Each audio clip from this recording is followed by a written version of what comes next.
We just made a strainer using an old cheese ball container. Works pretty well.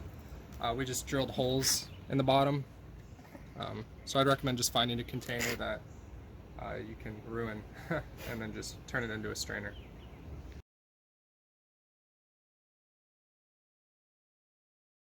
A wider spot here first, and then feed it up through the top. Pull it about halfway through, and then pull it across to the skinnier part so you can lock it into place. Do that on that side. Take your second rag and do the same exact thing on the other side. Pull it into the tight spot there, and you're good to go. Just take a bucket with some soap and water, fill it up about a fourth of the way. You don't want it too full, otherwise the soap will go everywhere. Don't add too much dish soap. Put your mixer in here, and then take some really dirty golf balls. Maybe about 20 to 30 works the best, I've found. Just dump a few in, and then what you're going to want to do, take your lid,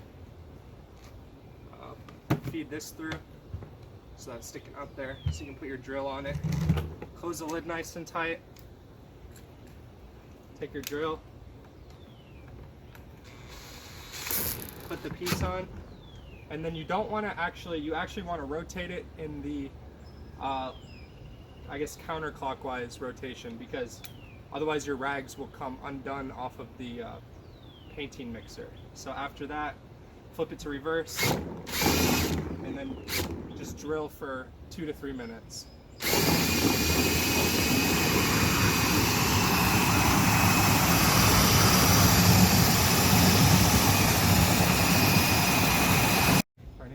Alright, so after you've drilled for a few minutes, take whatever you're using to strain. Like I said, we just used an old cheese ball container with holes in it.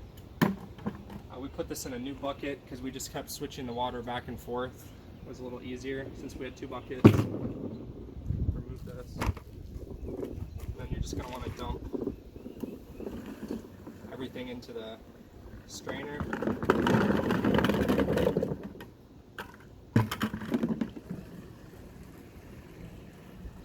Let it drain out.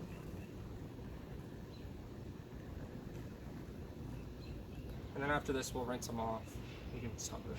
After you dump them into your strainer, it's going to be pretty soapy, so we just wash them off just for a little bit before we dry them. It's pretty simple. Alright, so now we're just going to dry them. They're nice and clean for the most part, other than a few of them, but those might not get that clean because they've been sitting out in the ditch for a while, I imagine.